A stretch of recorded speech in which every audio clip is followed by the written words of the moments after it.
8:06 a.m. Madison Avenue breathes cold spring air through a canyon of limestone and glass. Taxi tires hiss over damp pavement. A doorman shakes out the morning paper like it's a flag. Perfume trails slip out of revolving doors and vanish into exhaust. In the windows, mannequins stand frozen in silk, pearls, and attitudes that say money doesn't sweat. And then Mayme Johnson stops in front of one display and goes still. An emerald dress hangs in the center of the window, lit like it's under museum glass. Satin. Clean lines. A color so deep it looks almost black until the light catches it and turns it into something alive. The price card sits beneath it like a dare. $350. In 1954, that number is a month's rent for some families. 2 months for others. A year of shoes for a child. A whole life for a woman who has never been invited into stores like this. Mayme doesn't flinch. She doesn't glance away. She doesn't do the thing the city expects her to do. She reaches for the door handle. The bell above the door gives a bright, polite ring that sounds like it was trained to welcome the right kind of woman. Inside, the air is warmer. Softer. It smells like pressed fabric and expensive powder. The floor is polished wood. The walls are pale and quiet. Everything in here whispers exclusivity. 3 other customers turn their heads. One pauses mid-sentence. A salesgirl's smile tightens, then freezes. Behind the counter, Marianne Fletcher looks up. 55 years old. Perfect hair pinned into place like discipline. A necklace that sits heavy on her throat. Hands that have never carried a box up a tenement stairwell.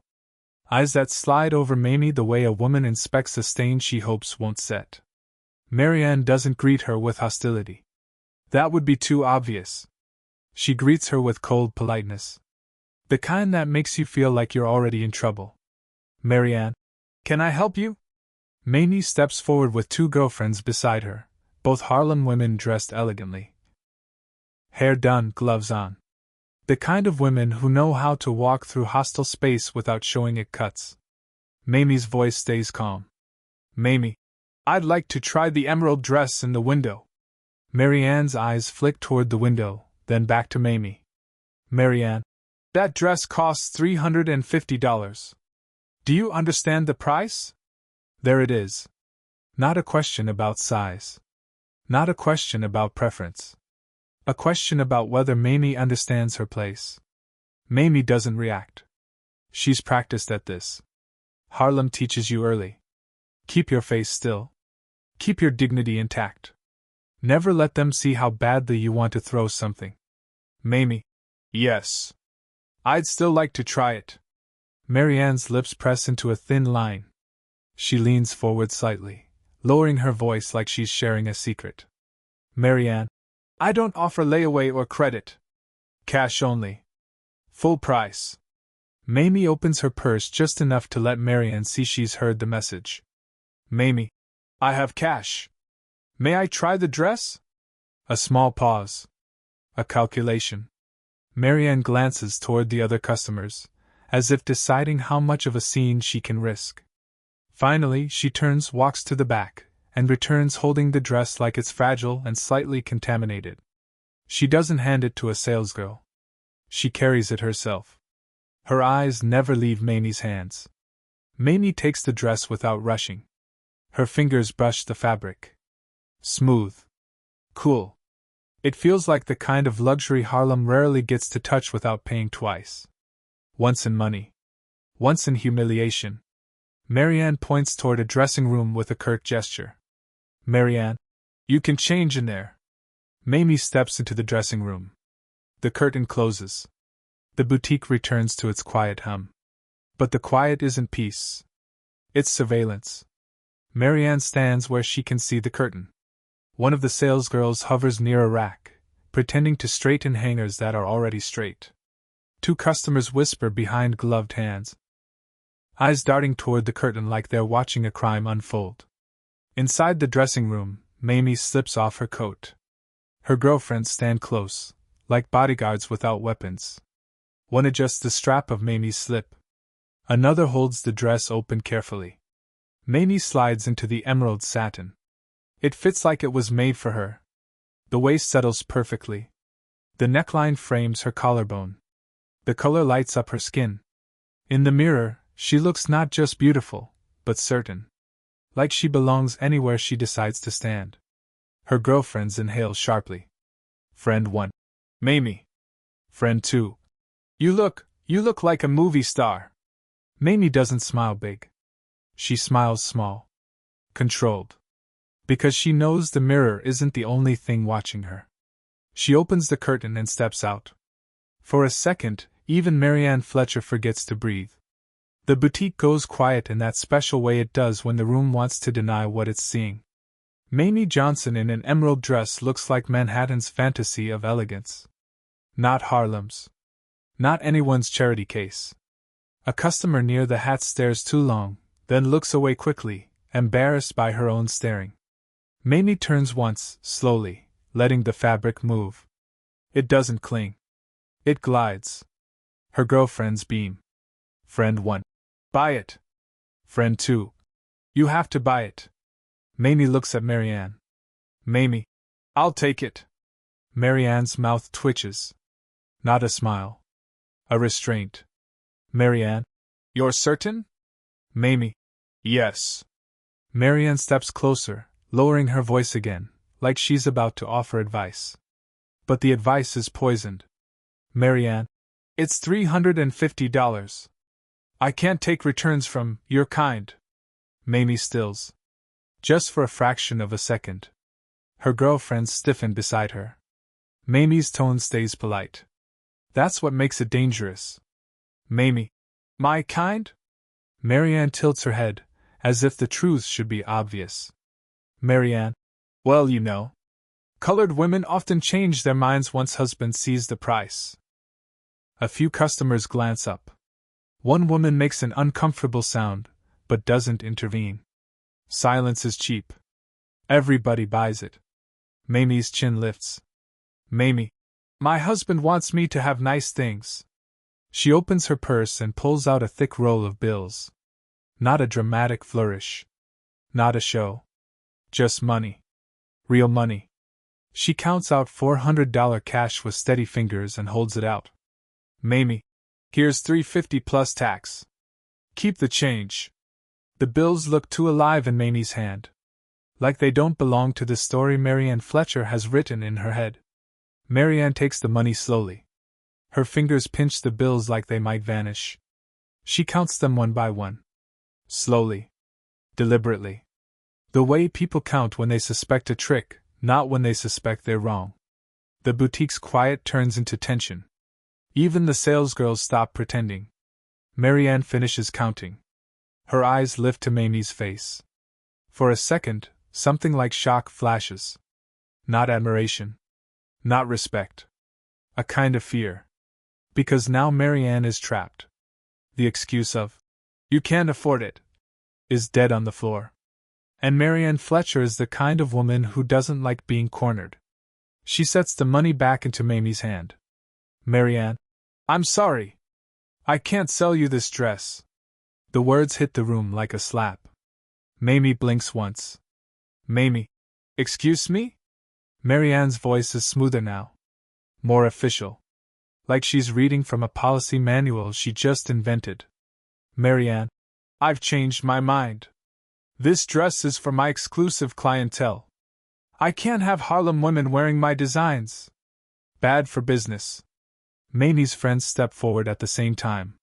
Friend 1. Did you just... Marianne lifts a hand, cutting her off with practiced entitlement. Marianne.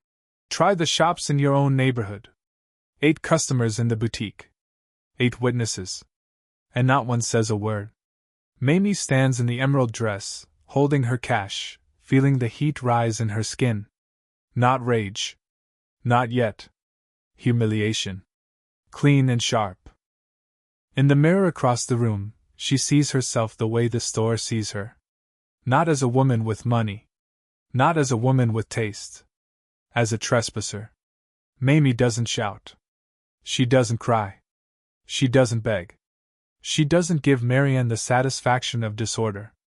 She nods once, slow, like she's acknowledging a business transaction that has just been finalized. She turns, walks back into the dressing room, removes the dress carefully, like she's returning a weapon to its case. She steps back out in her own clothes, folds her gloves over her palm, and looks at Marianne one last time. Mayme, thank you for clarifying. Her voice is calm, but it carries. Then she leaves. The bell above the door rings again, bright and polite, like it didn't just participate in a crime. Outside, Madison Avenue keeps moving. Cars. People. Money. Life. But something has been set in motion. Something that doesn't need a gun. And Marianne Fletcher has no idea what she just unleashed. April 1954. Harlem doesn't sit still. Not the Harlem of jazz clubs and glossy postcards. The real Harlem. The one that holds the weight of thousands of working people doing impossible math every day. The one where dignity is guarded like cash. The one where news travels faster than police sirens. Mayme rides back uptown with her girlfriends. The subway car shakes. Advertisements for cigarettes and soap line the walls, promising a world that doesn't include them. A man reads the sports page and doesn't look up. A woman clutches groceries like armor. Mayme keeps her hands folded neatly in her lap. Her gloves are still on. Her face is still composed. If you didn't know her, you'd think she'd had an ordinary shopping trip. But her girlfriends know. They keep glancing at her, waiting for the crack. The tear. The curse. None comes. That's Mayme Johnson's first weapon. Control. Mayme isn't naive. She's educated. She reads. She knows how Manhattan works.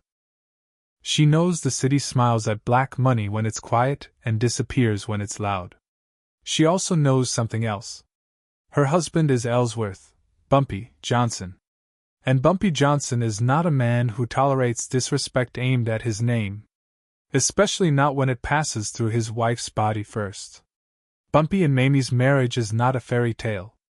It's a partnership forged in the specific pressure of Harlem life. Bumpy brings danger home whether he wants to or not. Mayme brings structure. She insists on manners. On education. On appearing unbreakable even when the world tries to fracture them. She hosts dinners where the tablecloth is ironed and the conversation is intelligent. She reads newspapers front to back, not for gossip but for patterns. She corrects Bumpy's grammar sometimes, gently, the way a woman corrects a man she respects enough to improve. Bumpy, for his part, treats Mayme like a queen because that's what she is in his world. Harlem can take a lot from a man. It can take money. It can take friends. It can take sleep.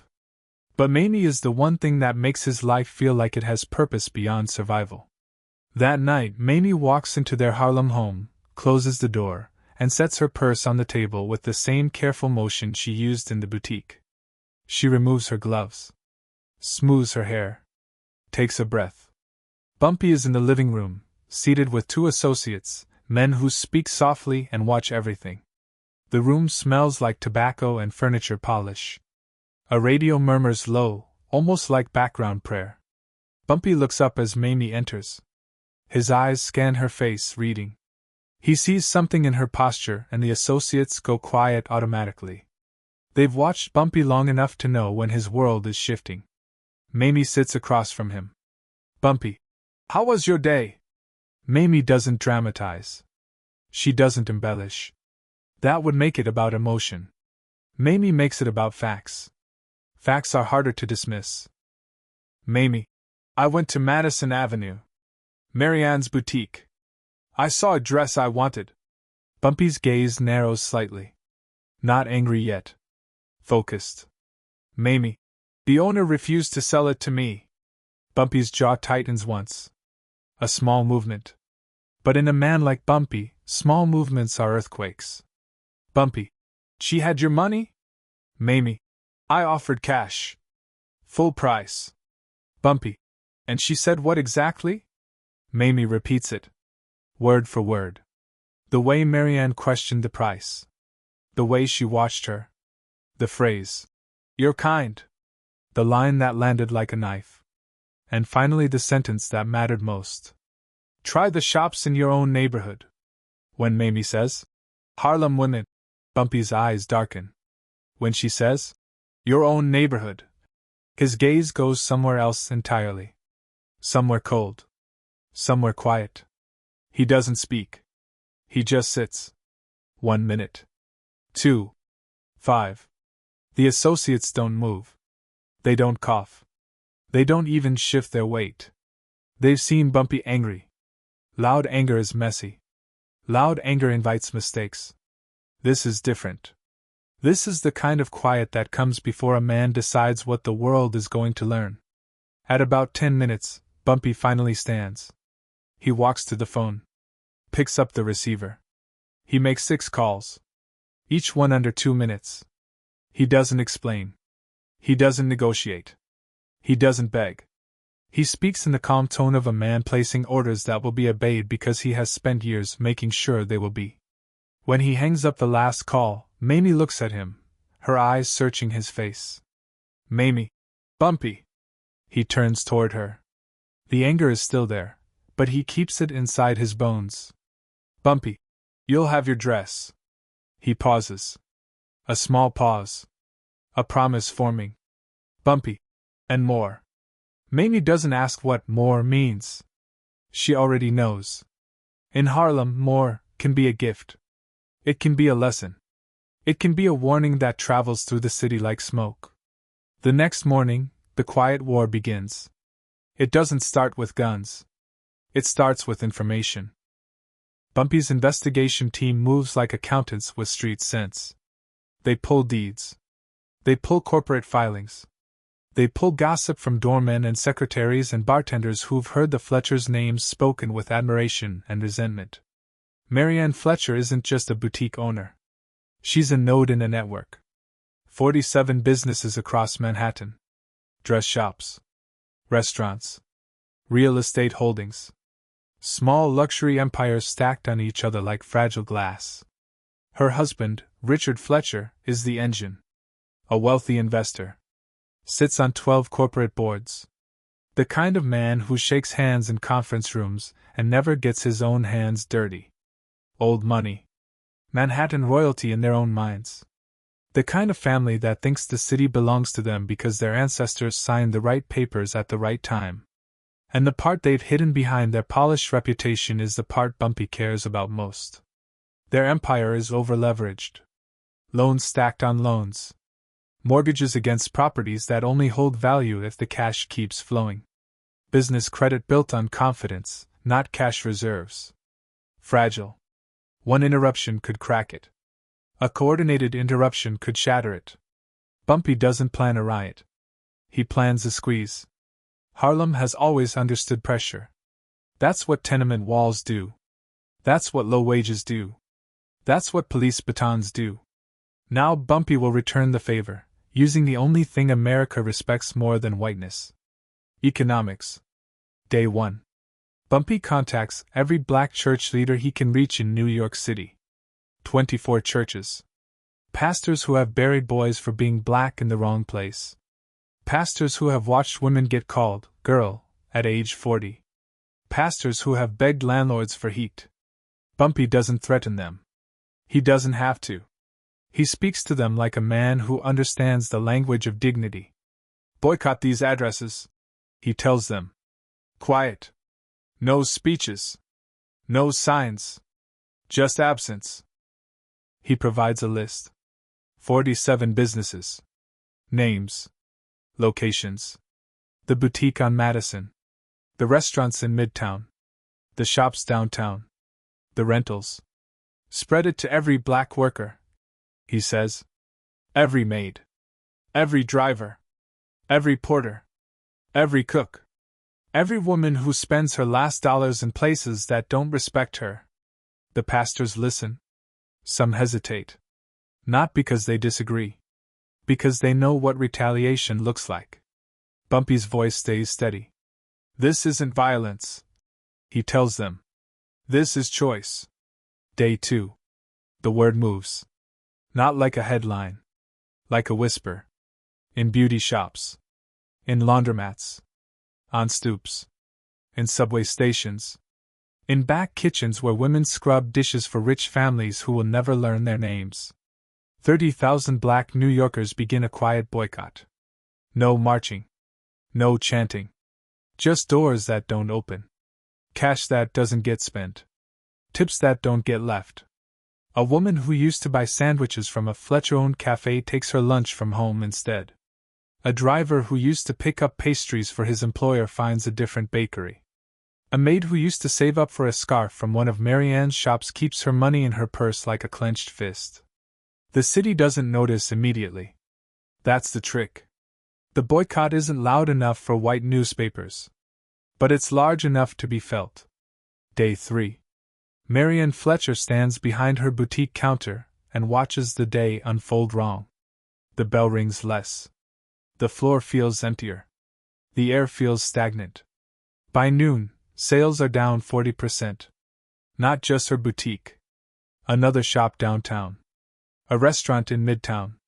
She calls her manager at one of the other locations. "Are you seeing this?" she asks, trying to keep her voice calm. He says, "Yes." She asks why. He doesn't know. Nobody knows. And that's what makes it terrifying. If you can't name the threat, you can't defend against it. Marianne blames weather. Blames seasonality. Blames employees. She snaps at a salesgirl for folding wrong. She snaps at a seamstress for stitching too slow. But the numbers don't care about her temper. They keep falling. Day 3 later. Bumpy meets with Italian mob bosses he's helped over the years. Men who don't forget favors and don't give them for free. In New York, alliances are currency, and Bumpy has spent carefully. He sits in a back room where the air smells like garlic and cologne and old grudges. Bumpy doesn't posture. He doesn't plead. He calls in what he's owed. "Stop supplying linens, food, liquor to these addresses," he says, sliding the list across the table. "No explanations." The mob bosses glance at the paper. 47 businesses. That's not small. One man raises an eyebrow. "You starting a war with Madison Avenue now?" Bumpy's voice stays flat. "They started it." The man studies him, then nods. "Done." Day 4. Deliveries don't arrive. A restaurant opens its doors expecting fresh produce. Instead, the back door stays quiet. The kitchen staff waits. A manager calls a supplier. The supplier says, "We're out," then hangs up. A boutique expects linens and packaging. Nothing arrives. The manager calls. No answer. A wine shipment disappears into thin air. A liquor distributor claims a clerical error. Then stops returning calls. This isn't sabotage with broken windows. It's sabotage with silence. The kind that makes businesses bleed slowly and privately. Day 4 night. Bumpy makes another set of calls. Not to criminals this time. To legitimate banking contacts. Businessmen who owe him because he once helped them avoid a scandal. Because he once protected their stores from theft. Because he once ensured a strike ended quietly. The legitimate world and the illegitimate world aren't separate. They're just dressed differently. Bumpy's message is simple. "Call Fletcher's loans," he says. "All of them. Simultaneously." There's hesitation on the other end. Calling loans is serious. It's legal. It's paperwork. It's consequences that come with signatures. Bumpy doesn't threaten. He reminds. "You asked me for help once," he says calmly. "This is me asking." Day 5. Richard Fletcher sits at his desk in a midtown office with walnut paneling and framed certificates on the wall. He's a man who believes his world is built on rationality. On contracts. On prestige. His secretary brings in a stack of envelopes. 14 notices. Loan recall notices. $800,000 total due in 30 days. Richard's fingers tremble as he opens them. Paper after paper. Formal language. Legal precision. No emotion. No explanation. He calls his bank. They apologize. They say it's policy. They say it's a reevaluation of risk. They say words that mean nothing. Richard stares at the numbers and realizes something that most wealthy men never have to realize. His empire is confidence-based. And confidence can evaporate. He calls his attorneys. He calls board members. He calls other bankers. Doors that used to open now stay half-closed. Voices that used to sound warm now sound cautious. Day 7. Marianne's boutique is vandalized overnight. A random incident, not Bumpy's order. A brick through glass. A spray of ugly words on the wall. The kind of vandalism that happens in a city full of resentment. Marianne calls the police. Furious. Demanding. 2 officers arrive late. They walk slowly. They take notes like they're writing a grocery list. They don't look at the street for witnesses. They don't ask the doorman next door. They don't care. Marianne's voice rises. Do something. One officer shrugs, eyes tired. We'll look into it. They leave. The report disappears into a drawer. Marianne stands in her shattered doorway watching her reflection in broken glass, and for the first time she feels the city's indifference toward her. It's a strange sensation. Like gravity changing direction. Day 8. Sales drop further. Staff begins quitting. Not dramatically. Quietly. One cook doesn't show up. A cashier calls in sick and never returns. A seamstress leaves a note. The boutique's regular customers start hearing whispers about instability. Wealthy women hate instability. They prefer their luxury clean and predictable. Richard tries to liquidate assets. But assets take time. Buyers ask questions. Buyers smell desperation. He begins losing money not by spending it, but by needing it. Day 10. Richard Fletcher finally corners a man who knows something. An industry contact. A supplier who used to boast at parties. Richard grabs him by the elbow at a luncheon and pulls him aside, voice tight. Why is this happening? Richard asks. Tell me what I'm missing. The man looks around, uncomfortable. Then leans in. It's Harlem, he whispers. It's Bumpy Johnson. Richard's face goes pale, the way a face goes pale when it hears a name that carries consequences beyond law. Richard. Bumpy Johnson. Why? The man hesitates, then says it. The sentence that turns business into personal. Your wife insulted his wife. Richard freezes. The noise of the luncheon fades behind the sudden roar of blood in his ears. He sees it instantly. The chain reaction. The list. The absence. The sudden tightening around his empire like a wire. He leaves the luncheon without saying goodbye. He walks fast to his car. His driver asks where they're going. Richard doesn't answer. His hands grip the seat as the car cuts through Manhattan traffic.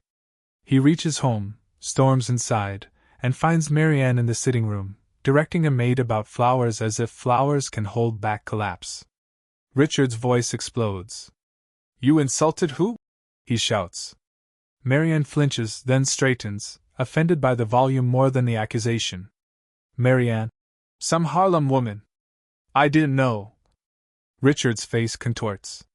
That's Bumpy Johnson's wife. He snaps. We're ruined. Marianne's mouth opens. A flicker of disbelief. Then fear. Then anger, as if being told consequences is an insult to her pride. Marianne. I have standards. It's my boutique. Richard steps closer, voice shaking now. Your standards just set fire to 47 businesses, he says. Do you understand that? Marianne's breath comes shallow. She looks suddenly old. Richard turns away, pacing, hands clutching his hair. 11 days, he mutters. We have 20 days left on those recalls. He stops. Looks at her. I'm going to meet him. Marianne's eyes widen. You can't, she whispers. He's... Richard cuts her off. He's exactly what we need right now, he says. A way out. Day 11. Richard Fletcher arrives at Bumpy Johnson's office like a man arriving at a courthouse where he already knows the verdict. He wears a tailored suit, but it hangs differently now. The confidence that used to fill it has been drained out. He carries an envelope. He's escorted inside. The room smells like tobacco and controlled power. Bumpy sits behind a desk, calm. Papers neatly arranged. A glass of water untouched. He looks up at Richard as if Richard is an appointment slot on a schedule. Richard's voice tries for dignity and fails. "Mr. Johnson," he says. "Thank you for seeing me." Bumpy doesn't offer a handshake. He doesn't need to. This is not a meeting of equals. Richard places the envelope on the desk. "It's an apology," Richard says. $10,000. For your wife. For the misunderstanding." Bumpy looks at the envelope without touching it. Then he looks at Richard. His voice is quiet. "I don't want your money," Bumpy says. Richard swallows, panic flickering. "Then what do you want?" he asks. "Please. My businesses are dying." Bumpy's gaze stays steady. In the silence, Richard hears his own heartbeat. Fast. Weak. Bumpy speaks again, measured.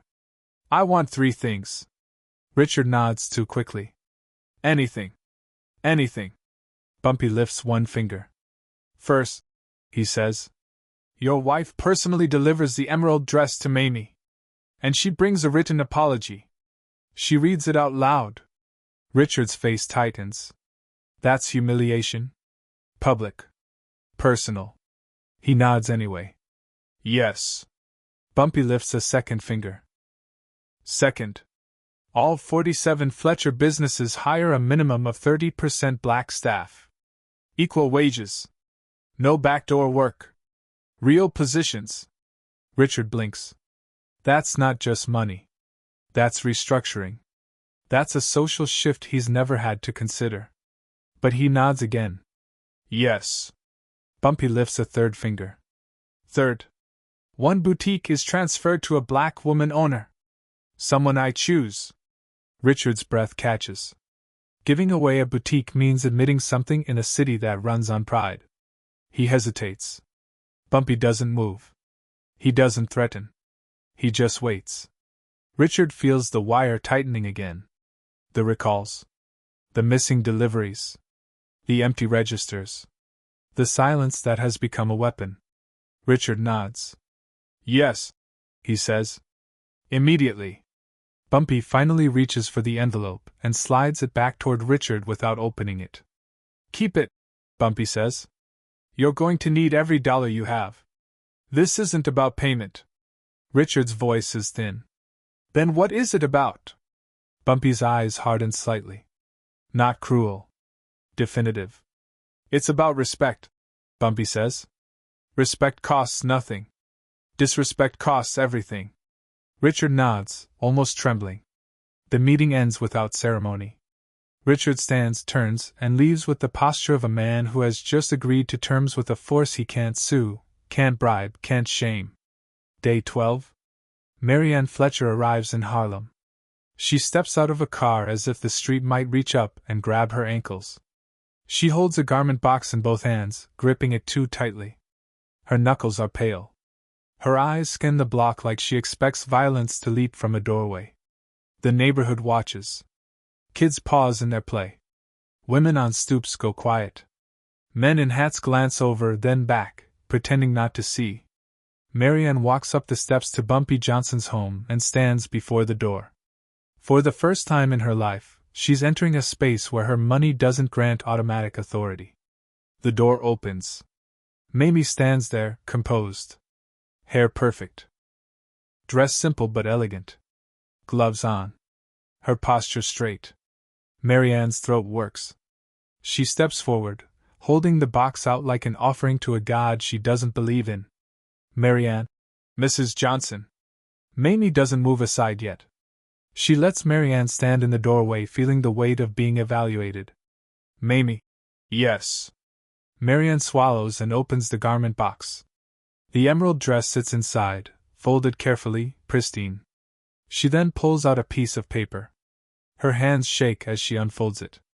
The apology is written in her own handwriting, the letters stiff, formal, like she tried to make remorse look respectable. Marianne clears her throat.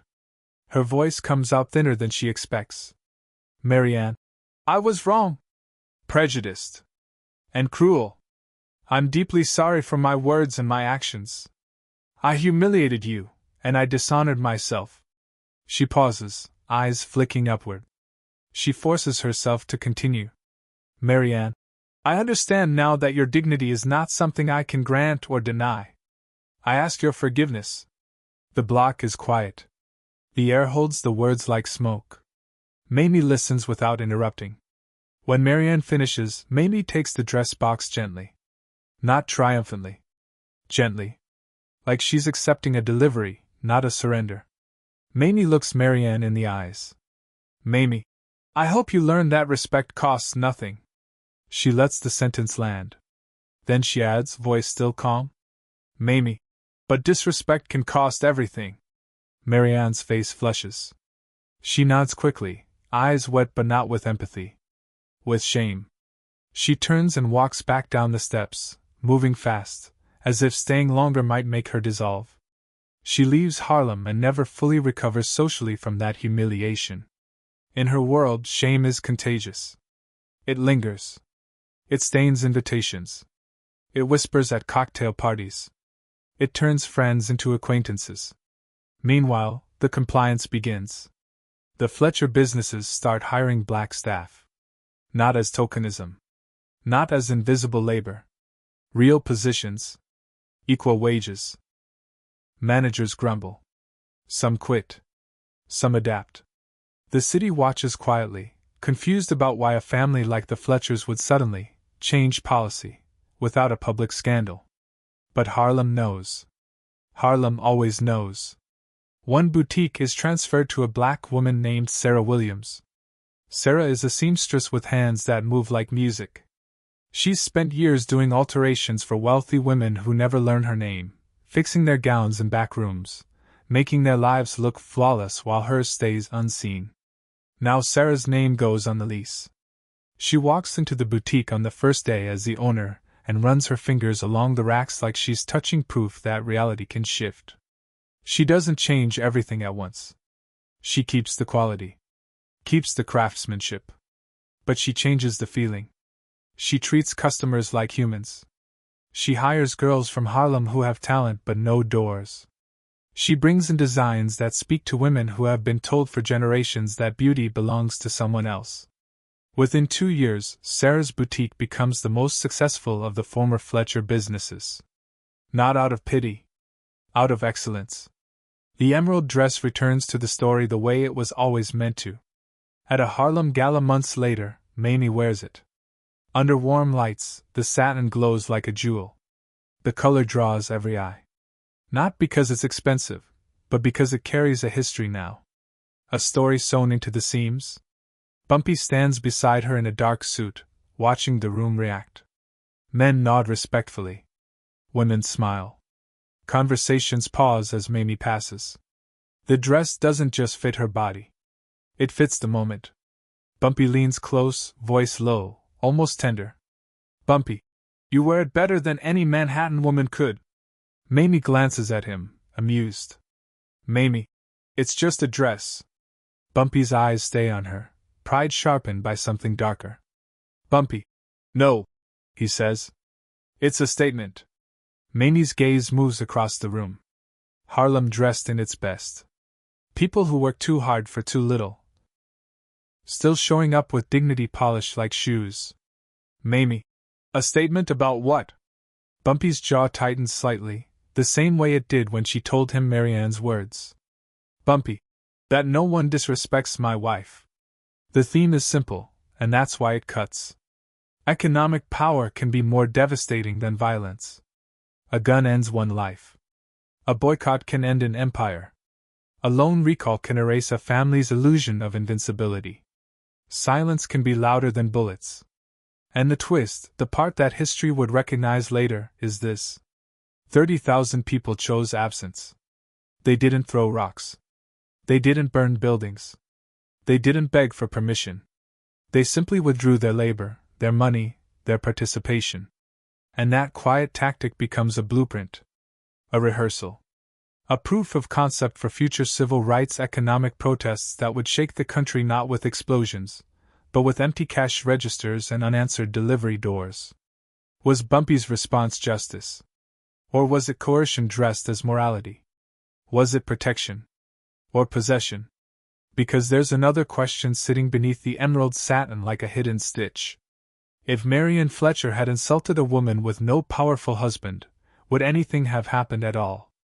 If power is the only thing that forces respect, what does that say about the world that demands it? If this story made you think about how dignity gets enforced when the system refuses to protect it, hit subscribe.